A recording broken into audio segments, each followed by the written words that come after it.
So show me your FX. Oh, you want to see the FX? Come on. Yeah. One right here we use for our fry station. Rish is plating up a little duck liver pate. Blah, blah, blah. Some wood sorrel. What do you got on there? Chermoula, Rish? No, it's parsley. What is it? Parsley and pistachio. Okay.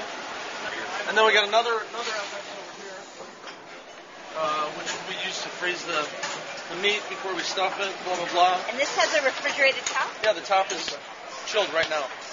These are temperature controlled. So you can just dial the temperature that you want to Anywhere keep from them at? 65 until 5 degrees. Right now, see, this one is a cooler, and this one is a freezer. But if we can just switch it up.